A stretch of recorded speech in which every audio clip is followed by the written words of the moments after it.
Hello and welcome to a special playoff final for the League One season preview here on the League One Lowdown with me, Callum, and our Leyton Orient fan / EFL expert who, as you'll have seen in our predictions video the other day, is apparently the most knowledgeable of us all, Sam. Sam, how are the nerves and how are you? Thankfully, I've got one more day. Well, not thankfully, but I've got one more day of work yet to get through before the nerves can really settle in. So as much as I don't want to think about it, it is obviously playing on your mind as the big day approaches now. Mate, I'm bricking it because if you win, like I've got to find a new co-host. What do we No, do? I'm staying. I'll be staying unless we then go up to the Premier League. You never know. We Oh, do a we'll see. Luton and go up again. Oh gosh. Well, we'll see. We'll see. Don't get too big for your beast. You still got to build. You still got to beat Charlton. So yeah, in this live stream over the next half an hour ago, I should say, if you're listening back on Spotify or Apple Podcasts or wherever you get your podcasts, we are doing this episode live on YouTube. So if you are listening on YouTube, then of course make sure you get your comments in, get your predictions in, get your thoughts in as we go along. I will be, I suppose, role playing as a Charlton fan, putting ahead the arguments for Athletic. Sam, of course, his support lies with Leyton Orient, as fans of the podcast will know. I suppose, first of all, we'll start with Charlton, I think, as kind of an overall thing. They finished fourth this season, 46 played, 25 wins, 10 draws, 11 defeats, a goal difference of plus 24, finished on 85 points. So just 7 points off Wrexham in the end with the automatics, but well inside those playoff places. For us, I think the narrative we've kind of had around Charlton, Sam, this year was a team that kind of didn't really have it all figured out at the start of the season, but stumbled quite smoothly into a rhythm and didn't get out of it at all, really much throughout the end of the season. They have been, I suppose, if you look at the form table over the last 10 games at most points of the season, they've been there or thereabouts and well worthy of their spot in the playoff final, I think. Yeah, if we look from New Year's Day, because that was roughly when they stopped playing their £1 million striker Ghassan Ahadmi and then went with Matty Godden as their main man, who probably potentially would have beaten Charlie Kelman for Golden Boot if he had played more of the season.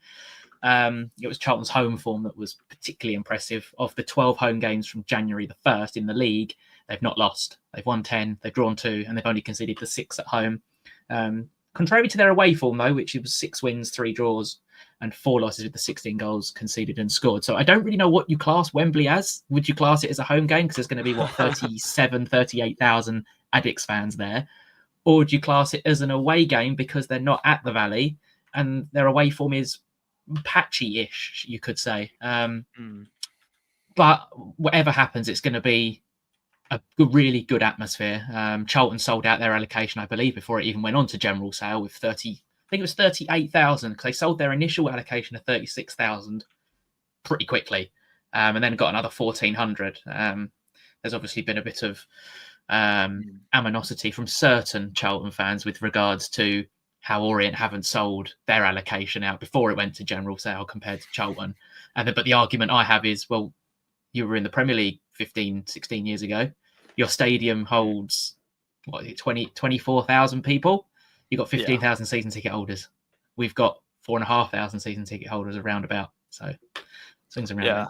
I think there's no denying that. I think that the bigger club, in terms of historically anyway, is definitely Charlton. Dare I say, we don't want to look too far ahead, but next season, the club that I think personally would have the best chance of survival in the Championship would be Charlton.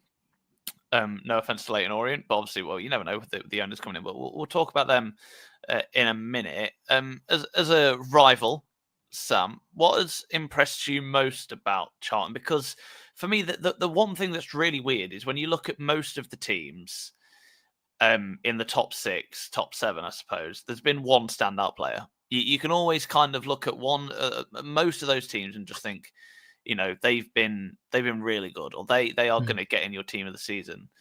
We'll get into our team of the seasons kind of at some point in the off season, but There hasn't been, for me, really one standout player this season for Charlton. It's been really weird, hasn't it? It's kind of been a team effort, but no one's really been noticed. Yeah, I think Charlton have a very good, I think 13, 14, like League One strong squad. You look at people like Matty Godden, Lloyd Jones, Macaulay Gillespie, Josh Edwards, Luke Berry, Tyrese Campbell, Thierry Small. Like you look at probably them 7 as their like key players they build the rest of the team around. We can't forget actually Kane Ramsey as well. So I think they've got a really good base to build from. I worry for the only thing I worry about Charlton is their bench. I don't think it's that strong. But arguably defensively, they have been one of the best teams probably since January in the league. It's very consistent back four. They have, touch wood for them anyway. They've only really had Lloyd Jones really being injured for a certain point in the season. I think he is key to their defensive structure as well as set pieces, because we know they're one of the best teams from set pieces this season, as they have proven against us already this season. So this game could come down to set pieces. Like when we watched them against Wickham, the game Nathan Jones made it a very nitty gritty type game. He stopped Wickham playing because we know how good Wickham are technically, and Charlton played their game, if that makes sense. They made it ugly. And I think if they make it ugly against us, they will stand a lot of a better chance than if they didn't. I think we've got, in my opinion anyway, technically we've got better footballers. Like I look at Ethan Galbraith, I look at Jamie Donnelly, and technically I think they're better than their counterparts in Luke Berry and Kane Ramsey. On the ball, I think they're better players. So I wouldn't be surprised if this game sort of followed that narrative in terms of being a really scrappy Nathan Jones type game. But yeah, I don't think there's been one, like you say, I don't think there's been one standout for Charlton this season. I think it's been a real team effort. Like you can obviously look at the goals that a striker's scored, but they've also kept them out at the other end. So I think it's been a real collective effort from Charlton this season. I think for me, they've been kind of, I don't want to say they've been the consistent one this season, because they weren't incredible at the start of the season, but they've matured as a really good squad. And I don't know, form can completely depend on what kind of time period you look at, right? Because we can look at since New Year's, or we can look at the last 5 games. You know, it's very subjective, I suppose, as to what you do. But if you look at a longer period, I suppose they've been in great form. You mentioned one of the downsides there. What do you think is the way to beat them? If you're Richie Wellens right now, what will have you spent the last week and a half in training focusing on? I'll ask you the same question about Orient in a minute, I suppose. But what do you think is the way through Charlton? Is it, like you say, the set pieces? Where do you think it is? Is it tiring those players out, I suppose, in a way that you force them to use the bench, which might not be as strong? Yeah, I think you've got to defend set pieces well. We have to defend set pieces well. That's from the off. Like I remember the Stockport game. Fraser Horsfall had about 6 unmarked headers and could have very easily had a hat trick. The way to get at Charlton, I think, is down the flanks. Personally, on the counter attack. So when they build up, they go to a 3. Josh Edwards flies down the left hand side. So it's going to be down to people like Dan Ajay, Jamie Donnelly. Like Jamie Donnelly, if you give him half a yard, he'll pick a pass. So I think it's going to be counter attacks. I think that's the way forward for it. They're going to have to not be deep, but sort of a mid block and just hit Charlton on the counter attack. I think that's probably the best way to go about it. Set pieces, I don't think we'll score a set piece. But having said that, we do have clever players. Like we scored a really clever set piece against Stockport. So it'd have to be like a training ground set piece for us to score one, I think. But to nullify Charlton, you've got to be good at, first and foremost, you've got to just do the basics, right? You've got to win your second balls. Because, like I said, I think we've technically got better footballers than Charlton. So I think it's winning your second balls, winning your duels, and being incredibly good and brave as well on the counter-attack. Let's move the conversation on to Leyton Orient in a minute. Paul there saying, you mentioned Josh Edwards, who was out for weeks after Sean Clare crocked him. That is, yeah, well, it's always going to be spicy, isn't it, as well? I'm looking forward to this game. I don't know, this game could go in one of 2 ways, I think, but we'll get onto that in a minute. We'll get our thoughts on as to how we think the game will play out in a couple of moments. Just want to touch on Leyton Orient first. We'll get our thoughts on them out first. I suppose it really is a fairy tale season for them. I think really for Orient, or maybe not a fairy tale season, but since November, you've kind of been living in Christmas bliss, I suppose. It's kind of, it started that run into Christmas, didn't it? And it kind of, it's testament to how important a good run of form is around Christmas, because it can make and break your season, and it's really made Orient season. Yeah, 2nd of December we were 21st, and then it's all stemmed from one goal in the FA Cup from our goalkeeper, and then from then I think we won 6 in a row and kept 6 clean sheets in that time as well. I think the pivotal moment in this season was Josh Keeley coming into goal.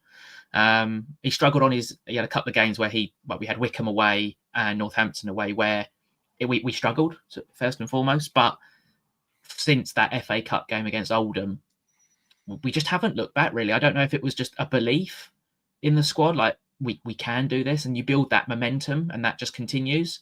But I also think it helps that you've got a goalkeeper who doesn't make mistakes. I think we've conceded 48 goals, I think, this season. I think it was 46, 48. And I went back through them all, and 6 or 7 of them were in the first 4 or 5 games when Zach Hemming was in goal. And I think if we had Josh Keeley the whole season, I think we pick up points in them games as well. Which obviously then, if you had a better start to the season, it doesn't look as bad in December where you're kind of mid-table, and then we could have actually had a chance of going for 3rd or 4th, realistically. So I do think it stems from one, Josh Keeley coming into goal, Jamie Donnelly coming into form. So he started the season really poorly. I don't know if it was adapting to men's football because his off-the-ball work was quite poor. But since he scored against Barnsley away a couple of days before Christmas, he's been outstanding. Like, he's now he got top assister in League One, and he's only played half a season. So I think them 2 players stand out for me. Obviously, you've got the goals of Charlie Kelman, a player Richie Wellens obviously loves. We had injuries to Ollie O'Neill, Dan Ajay, and I think the whole squad stepped up. He was obviously backed in January as well. Getting Markande, getting Williams, getting a centre-back he knows from Charlton as well in Edmonds Green. And while we haven't kept as many clean sheets since January, whatever's happened to the front line, I mean, competition for places probably helps. But it's absolutely unbelievable. I mean, we're the second top scorers in the league behind Birmingham. I think what's quite interesting for me, though, when you look at, I mean, we both love a stat, don't we? You look at all the stats that, say, FOTMob, for example, which is the one that I use quite a lot, other than goals per match / overall goals now, and possession won in the final third per match, Leyton Orient don't appear in a top 3 for any other statistic. They're the only 2 that they appear in, which is very interesting. When you look at Charlton, they rank in the top 3 for clearances per match, interceptions per match, clean sheets, others as well. For me, it's quite interesting. Like, those 2, it's 2 different ways of playing football, I suppose. One that I suppose looks quite pretty on the stats and the numbers, but the other that gets results, isn't it? I suppose. Where do you think Orient's weak spots are then in this game? Defending set pieces, 100% defending set pieces. From open play, I don't think we're too bad. I think we're a very well-organised side. And I think that is proven by our XG sort of conceded as well, which it may look worse because generally if they head it from 6 yards out, the XG is higher. We've conceded 56.5 expected goals, where Charlton's, I've just got to find it, is the second best in the league, to be fair. It's 40.8. But number 1, you have to defend your box well. We've got to defend set pieces properly. Just be aggressive. My only concern is VAR's around. Gosh. So if our players start getting their players in headlocks to try and stop them running, we could be conceding a couple of penalties. But first and foremost, we've got to defend set pieces. We've got to defend the box properly. Matty Godden, Thierry Small, and Tyrese Campbell are all very nippy players in the final third. They've got a quick, especially the 2 wide men, have got a quick turn of pace as well. But I'm personally quite comfortable with Charlton having the ball because they don't. I think they're a better team when they make it ugly. They launch the ball forward, one of our defenders clears it, and they pick up the second ball. That's how they play. Ours is completely different. It's high intensity football and high pressing, as proven by the possession won in the final third. But our weakness 100% is set pieces, defending set pieces. We've got to be aggressive. We've just got to be a bit braver, I think, as well. Like some of the ones against Stockport, we were watching the ball, not the man. Like, I know that works both ways. Like, if you watch the man, obviously you're more inclined to concede a penalty. But if you're watching the ball, Horsfall just peels away and wins the header. And with a team being so good from set pieces, especially when you've got the threat of Lloyd Jones, Macaulay Gillespie, that is the number one priority. Got to defend set pieces properly. I should say, I just want to throw in that we'll know the full lineup of League One by Monday afternoon. Of course, the League Two playoffs also taking place on Monday, a day after. We'll do a quick question on this one, Sam. AFC Wimbledon against Walsall. I'll throw this out there because it is, of course, League One relevant. I'd love to see Wimbledon in there. I think, obviously, the story that they have, and we don't need to go into that, but it's pretty cool. But Walsall as well, I don't want to say they deserve it after the catastrophic bottle job that they have had this season, but what a story it would be. I think either way around here, it's an incredible story. Of course, we're focusing on the League One playoff final, but a quick word on the League Two playoff final. Who do you think will be joining us next season? I think Walsall. I think they've got their mojo back a little bit now. I think Wimbledon will probably sell their proportion of tickets at Wembley, but I think it'll be Walsall joining us next year. Very, very interesting. I think Walsall have got the quality, but also I wouldn't mind either way. I think it's a great story, regardless. So then back to the final. Let's have a look at the previous meetings between the two sides. It finished 2-1 to Charlton earlier in March, and then in December it was a 2-0 win for Orient, I believe. That's in the EFL Trophy. And then a 1-0 win for Charlton in August. So where do we think this one will go, Sam? First of all, don't tell us your prediction. We'll get to that in a minute. And people, if you're listening or watching, if you're watching live, get your predictions in now. We'll take some of those in a moment. If you're listening on Spotify or YouTube after the fact, also get your predictions in the comment section, and also make sure you subscribe as well while you're there. How do we think this game's going to play out? How do we think the atmosphere, the feeling of the game is going to be? We'll get to the actual scoreline in a minute. I think we'll come out incredibly quickly. I think we did both games against Stockport, and I think there's two ways that I've looked at this. Nathan Jones has been, especially his post matches. I remember the press conference. I can't remember what game it was after, where he said, "No more going for your Costa coffees. Forget your blue water trips with your girlfriends, your wives. Forget all of that. This is it." So to me, mentally, for the Charlton players, they've been prepared for this for a very long time. Yeah, that can work one or two ways. The pressure on them is quite high because they are expected to go to Wembley and beat us, to be honest. The flip side, we will put ourselves in this position by playing incredibly well from December. But at the start of the season, I don't think many people, other than probably Richie Wellens himself and the players, predicted us to get top six, to be honest.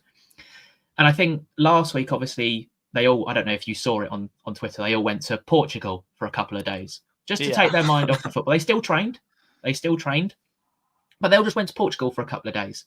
And mentally and psychologically for the players, I think that's personally really good. It takes that sort of mental strain off. If you're at home, you're going to be thinking about that game 24/7 about it all the time. And I think there's two ways. I think Charlton have been thinking about this game for about 2 months, where we've come into this and we haven't. Like, they've all been on holiday. They've all bonded a bit more, and there's no pressure on us in this game at all, because Charlton have been in this position longer than us. They're a bigger football club than us, and I fully expect that near enough over 3/4 of their 38,000 fans going to Wembley expect to beat us, just because they are a bigger club. So I think the pressure is all on Charlton. I think Orient come out quickly, as they have in the other two playoff games. I think there's a goal in the first 15 minutes, but I don't know to which side. And yeah, I think we will start incredibly quickly. I think Charlton Charlton will try and make it gritty. There'll be a lot of little fouls, and I think the game will be stop-start. But I think we will be the team that come out and have like the first big chance of the game. Well, as Paul points out, 2 muggins for Charlton in the league means nothing. 10 years ago, Borough played Norwich in the Championship playoff final. Borough did the double over Norwich in the league. Guess who went up? I'd hazard a guess that it wasn't Borough at all. No, it was Norwich. I think Nathan Redmond scored that day. Oh, throwbacks. I think it's, for me, I think it's very interesting how this game plays out. We've seen 2 very different semi-finals. I think, haven't we? We've seen one where it was all very attacked. The Orient game was, especially the first leg, was kind of it was an advertisement, maybe not of the best of League One, but the carnage and the chaos that League One can be. And then we've seen in the other one, the Charlton game, how I don't know what we've kind of suspected that it was more Wickham being boring, but how boring League One football can be. So I think it's going to be. This game could go either way, I think. A question from Alex is how many Orient bring in? As of about an hour ago, when I checked, we've sold 28,500. So what's that? Plus the Charlton one. 38. What's that? Maths. Oh, our maths and geography have been questioned. It's about 66,000. Plus some, you'd imagine some neutral. So we're on for about 70,000, which is you'd imagine in line with previous ones. So it's going to be a big attendance, especially with both teams being in London. Do you think that adds anything to it? I mean, we could have been in a situation where we had any team versus Stockport, where there's not so much in terms of distance. There's not so much in terms of rivalry. These two being both London-based teams that wear red, I suppose that doesn't really make a difference, but they both got, dare I say, similar identity, I suppose. I was looking at the distance it takes to travel the ground. If you're going by road, I think Leyton Orient's about 9 miles closer. But that's purely on the North Circular. So, if any Orient fans are going, don't get on the Jubilee line because you'll be going through Greenwich, where all the Charlton fans are going to be. So don't go through the Jubilee line. Do you know what? They should segregate the Jubilee lines to say this train is for Charlton fans, this train is for Leyton Orient fans. Yeah. I think it adds something. I think it adds that bit of rivalry. I think there will be a lot of needle in this game, and by that I mean I reckon there'll be a few rash challenges. Oh yeah, don't take your betting advice from me, and please gamble responsibly. I would not bet against a red card in this game. I think it's got it in there, whether that's in the first half or second half, but I think it's got a red card in it. Okay, so I don't know who. I think it's Andrew Kitchen. I think it's the referee. He's given 2 red cards all season. I think we are more likely to have a red card purely because VAR's there, to be honest. And I went to the League 2 playoff final last year, and that had VAR, and that was like my first experience of VAR in a game. Oh my god, it's so annoying. Yeah. But I think it'll be feisty. I think if anyone's going to get a red card, it'll probably be Orient, to be honest. But I'm not even gonna guess who for, to be honest. Like we've obviously had I think we've had Jack Curry. We've had one other sent off this season. I can't remember who it was. We've got Alex saying that's a poor attendance. Charlton versus Sunderland was 80k. I think that was 72, if I remember correctly. Man, also you've got to remember that Charlton, obviously, as we mentioned, were a Premier League club, and Sunderland, 10 years ago, were also a Premier League club whose stadium nearly holds 50,000. You're talking of a ground in Orient that holds less than 10. So I don't think that sort of game can be compared to that one, personally. Yeah, that was a bit of a what's it called, an outlier, I think. Yeah. You've got John saying, "Evening guys, all Orient, aren't we?" I think everyone who likes an underdog probably is, but as Paul points out, I don't think everyone is that Charlton fans do exist, I suppose. So I don't think Charlton fans are going to be supporting Leyton Orient. Go on then, Sam. I suppose we're getting towards the end of this episode. The predictions league means nothing unless you want to do a winner takes all on the playoff. No, I'll take my win. Thank you very much. Where do we think this is going then? I remember when we did a episode before Tier Fever, and we said who would go up from League One through the playoffs, and I said us. I'm obviously going to back my own team. Still. I don't like the fact that you're going to be proved so, because you've already been proved once in really humbling style, where you said you'd be like in the top half by Christmas or something. I did. I remember the Christmas episode. You all laughed at me when I said we'd be 10th after that, and we were 8th. Yeah, I got the last laugh on that. If you like your little quirks, I think it is. Last time Orient were in a playoff final was in 2014, and they lost to Rotherham. That day, Orient played in red and white. Rotherham played in grey. This weekend, Charlton are in red. Orient are in grey. So if you like your little things like that, that is. Which just really annoyed me, by the way, because the grey shirt was the only one that hadn't sold out this season, and now I don't know where I'm buying my Leyton Orient shirt from to give away to the fans. So that is happening. I will be doing that forfeit when Leyton Orient restock their club shop. I don't think they will restock. You could buy one of them Wembley shirts. I don't know. I'd rather just make a sizable donation to charity than them, please. Anyway. I think Orient will win 2-1. I'm going to go with that. 2-1.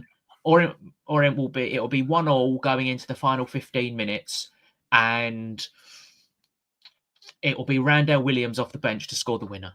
There you go. That's what I'm going with. Randell Williams winner. Or Tom James will come off the bench and score a worldie because he's due one. Do you think it has that kind of hero feel about it? Yes. Where someone makes a name for themselves and maybe doesn't appear in the championship at all, but because they got a single goal for the club, I mean, it could happen. It really. I'm going to get one more stat up as well. I'm getting the stat up. What's your prediction? I'm very 50-50 on this. I've played it up in my mind, all the different kind of permutations and different ways this game could play out, and I think I would like to see Orient win. I would like to see them win because I think it's always nice to see the underdog win. So my heart will probably say Orient, but my head can't look past Charlton Athletic's game management. Mm-hmm. I look at the two semi-finals, and I think Orient managed it very well. Don't get me wrong. I think obviously they won the game, but how much of that was control? How much of that was down to tactics? How much of that was down to I don't know how else to phrase it, but how much of that was down to the tactics and the philosophy, and how much of that was down to pure grit and determination? And we also got incredibly lucky, didn't we? Twice. Yes. I remember doing the live with you in the last minute of extra time, and they've hit the post, and just before we were about to come on air, they run through and missed a really good chance in the last minute. I think me and John are very much on the same target. We're on the very same page here. Heart is saying 2-1 Orient. Head saying 1-0 Charlton from a horrible set piece off someone's rear end. I can't see much further past that. I can't take a Wembley defeat. I think the one way it's playing up in my mind is a 2-0 Charlton. Okay. And I think it will be very similar to what. Like the reason I raised a red card earlier, I can kind of see Charlton taking the lead in halfway through the first half, Orient being all over them, but then Charlton have a counter attack, Orient get a man sent off, defending in the 89th minute, and then Charlton just score another goal in added time or something like that. That's kind of how I see it playing out. I don't see it being a particular game. I don't see it being a particularly interesting game. I very much see it being Orient chasing it and Charlton just remain in control. Kind of very similar to the philosophies of the manager. We've barely spoken about the managers, really, I think. But you talk about Richie Wellens as a manager and just as a personality. He gives me that dogged determination. Yeah. I think the one thing that Orient have on their side is Wellens as a player has won playoffs. He's lost playoffs. I off the top of my head, and please correct me if I'm wrong, Charlton fans, I don't think Nathan Jones has ever won a playoff before. And I think that does play a part into the mindset of the managers as well. If you want to look at goals throughout the season and when they've conceded, Charlton, including playoff matches, have scored 68 goals. 19 of those have been in the last 15 minutes of matches. 13 of those have been straight after half-time in the 45th and 60th minute, and 11 of them goals have been in the first 15. Orient have scored 75, but theirs are a lot more spread out. They've scored over 10 goals in every period of the game, so there's not a particular part of the match where they score their goals. Charlton obviously start fast in the first half, but then don't tend to score in that last half an hour from minute 15 to 45. They tend to be a very more second half based team. Conceding goals, Orient are worst in that half an hour after half time. That's when they concede most of their goals. For Charlton, they don't have a set period. They've not conceded 10 goals in a split 15 minutes. They're all like 7-6, 7-8, 7-8. So in the 15-minute blocks. So, yeah. If you like your stats, that's when the goals are scored. So based on that, you'd expect Orient to score midway through the first half and very early in the second half, and you'd expect Charlton to score in the last 15 minutes and early in the match. So yeah. John's saying if we can witness Nathan Jones tears at Wembley, Orient are welcome 3 points at St Andrews next season. I need to go to St Andrews next year if we do it, because I missed it. Paul's saying tears of joy, John. Tears of joy, hopefully. Oh no, because he'll take all the plaudits away from the players. He'll do one of his look, all the cameras there. I'm gonna do one of my fancy celebrations like he did in the semi-final. What's your opinion? Well, we've got a couple of Charlton fans in the chat. What was your opinion on it? Because he definitely looked at the camera and then thought, right, time to celebrate. Do you know what? The phrase we can't use it because I quite like the monetization that we get. Yeah. But the housery I quite appreciated. I really appreciate that. I think it's quite funny. People who make it all personal. I mean, he's just having a bit of fun. Do you know what I mean? Like I get he's playing up for the camera, and that's what people do in it. Like some people just have a bit of fun, and do you know what? I think that's it. I don't think there's like Tommy's just pointed out, he likes to play to the cameras. I mean, who wouldn't? Because he's been mocked in the media, hasn't he? He's been mocked as the Luton manager. Whatever you think about Nathan, he's been through a lot. I think part of it was genuine. I do think some of it was genuine, as we pointed out in that reaction live stream. He's been through a lot. He had a terrible time at Luton in the Premier League. People always thought, Southampton. He had a lot of people saying that he could only ever manage at Luton. Obviously, stepping down to League One probably wasn't on his to-do list. But he kind of, this is a bit of, I think a lot of it is him proving himself. But I think I've gone 2-0 Charlton. Okay. That kind of lines up with the last sort of 7 fixtures between the sides. Both teams to score have only done it on the last occasion, the 2-1. Because before that, it's been 2-0, 1-0, 1-0, 1-0, 1-0. Yeah, and you've gone 2-1 to Orient. Yeah. So, right. That is it for this live stream. If you missed part of it, if you joined us halfway through, then make sure you go back, listen to the whole episode, because we covered both teams in detail. So make sure you go and listen to them. But thank you very much for your interaction as always. Make sure you like, make sure you subscribe as always. We will be back soon with our reaction to this, our reaction to the season. We've got plenty of content coming for you over summer as well, building up to the new season. And if you did miss our episodes with Paul Farman, the ex-Lincoln City goalkeeper, an ex-Barrow goalkeeper, make sure you go and listen to that. That is also on the channel, and our reaction to our pre-season predictions, which went, Sam, for you, all right. For me and Jamie, terribly. Not so well. Yeah, so we've got the full season review, I think, midway through next week. So that'll be a deep dive into the clubs that did well and the clubs that did poorly. The clubs in mid-table, you probably won't get covered as much, let's put it that way, because you're kind of just there, some of you. May the best team win. Yeah. I hope so. I hope it's just not decided from VAR and a bad refereeing decision, because we had all the controversy from the reason Orient are here, apparently. We had all that controversy. So I just want a nice This fair league game. decided on the pitch, not with the officials. Let's put it that way. Well, we'll see. We'll see when we're reacting to our reacting to the season. It'll either Sam will be dressed in his Leyton Orient shirt or in all black because he'll be mourning. But we'll see. I'm gonna have to. I've got a black football shirt, so if we do lose, I'll wear that. Just wear an all black suit or whatnot. But that is it for this episode of the League One Lowdown live preview show with myself, Callum, and Sam. We will see you very, very soon. Thanks, John. Yeah, I agree with that.